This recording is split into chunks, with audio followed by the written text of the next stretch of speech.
Bismillahirrahmanirrahim. Assalamualaikum warahmatullahi wabarakatuh. Perkenalkan, nama saya Jaka Perceka, mahasiswa Institut Agama Islam Negeri Yayan Sorong. Dalam kesempatan kali ini saya akan menjelaskan sedikit tentang pengertian komisioner, jenis, dan contohnya. Komisioner ini dalam kehidupan sehari-hari pasti banyak sekali manfaatnya. Kita langsung masuk di pembahasan yang pertama. Pembahasan yang pertama itu tentang pengertian komisioner. Komisioner adalah daftar pertanyaan yang dikirim kepada responden baik secara langsung maupun tidak langsung. Komisioner adalah angket secara umum dapat berbentuk pertanyaan atau pernyataan yang dapat dijawab sesuai bentuk angket. Apabila angket tertutup, cara menjawabnya cukup dengan membubuhkan checklist pada kolom yang telah disediakan. Sementara itu apabila angket bersifat terbuka, cara menjawabnya dengan mengisi jawaban pada kolom yang tersedia. Selanjutnya itu pengertian komisioner menurut ahli. Di sini saya mendapatkan dua macam pendapat para ahli tentang pengertian komisioner. Yang pertama itu Dewa Utut Soekardi. Pengertian komisioner adalah suatu bentuk teknik alam pengumpulan data yang dilakukan pada metode penelitian dengan tidak perlu atau wajib memerlukan kedatangan langsung dari sumber data. Yang kedua itu dari Bimo Walgito. Menurutnya, definisi komisioner adalah daftar pertanyaan dalam penelitian yang diharuskan untuk dijawab oleh responden atau informan. Selanjutnya itu tentang kelebihan metode komisioner. Kelebihan metode komisioner ini ada 5 macam. Yang pertama itu tidak memerlukan kehadiran peneliti.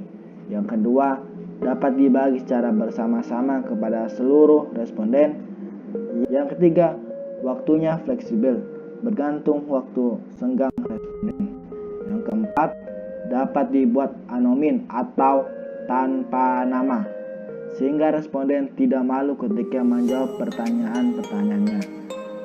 Yang kelima atau yang terakhir, pertanyaan dapat distandarkan. Oke, lanjut ke materi yang berikutnya tentang kekurangan metode komisioner. Ada 4 macam dari kekurangan metode komisioner ini. Yang pertama, responden sering tidak teliti, terkadang ada pertanyaan yang terlewatkan. Yang kedua, responden sering tidak jujur meskipun anonim. Yang ketiga, komisioner sering tidak kembali apabila dikirim lewat bot atau jasa pengiriman lainnya. Yang keempat, responden dengan tingkat pendidikan tertentu kemungkinan kesulitan mengisi komisionernya. Dalam jenis komisioner ini ada beberapa macam yang kami dapatkan. Komisioner terbuka merupakan daftar pertanyaan yang memberikan kesempatan kepada responden untuk menuliskan pendapat mengenal pertanyaan yang diberikan peneliti. Oke, itu yang tentang terbukanya. Dari jenis berikutnya yang kedua itu komisioner tertutup. Merupakan daftar pertanyaan yang alternatif jawabannya telah disediakan oleh peneliti. Cara ini seringkali dianggap efektif karena responden dapat langsung membubuhkan tanda centang dalam kolom yang disediakan. Contohnya nanti ada di akhir pembahasan. Yang ketiga dari jenis komisioner adalah komisioner dengan dua alternatif jawaban. Apakah buku-buku yang ada di perpustakaan sudah cukup memenuhi kebutuhan belajar Anda? Nah, ada jawabannya ya atau tidak. Selanjutnya tentang komisioner dengan 3 atau lebih jawaban. Contohnya, bagaimana pendapat Anda apabila perpustakaan dilengkapi koneksi internet? Jawabannya sih ada sangat setuju sekali, sangat setuju, 7 kurang setuju, tidak setuju. Nah, tergantung dari responden ini menjawab yang mana. Selanjutnya tentang komisioner campuran. Komisioner campuran adalah perpaduan antara bentuk komisioner terbuka dan tertutup. Contoh komisioner campuran sebagai berikut. Apakah Anda setuju apabila koneksi internet dapat diakses gratis oleh seluruh peserta didik? Jawabannya setuju. Kalau memang setuju, checklist alasannya apa, tulis alasannya.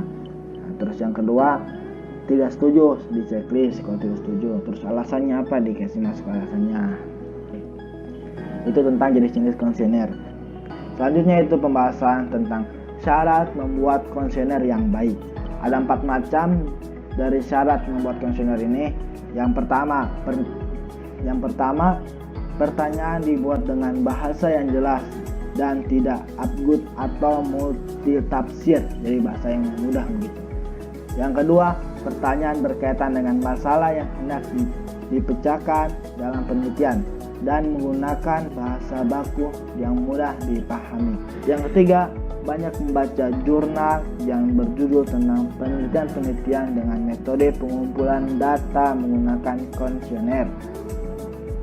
Yang keempat, untuk hasil yang lebih maksimal, tidak ada salahnya sebagai peneliti yang memberikan kuesioner kepada responden memilih waktu yang tepat dan usahakan jangan sampai mengganggu pihak respondennya. Oke, selanjutnya tentang contoh dari kuesioner tertutup. Dalam kuesioner tertutup ini tidak menuliskan namanya atau identitasnya seorang responden, jadi dia hanya menjawab seperti contohnya nih, dia sangat setuju, tidak setuju, atau sangat tidak setuju.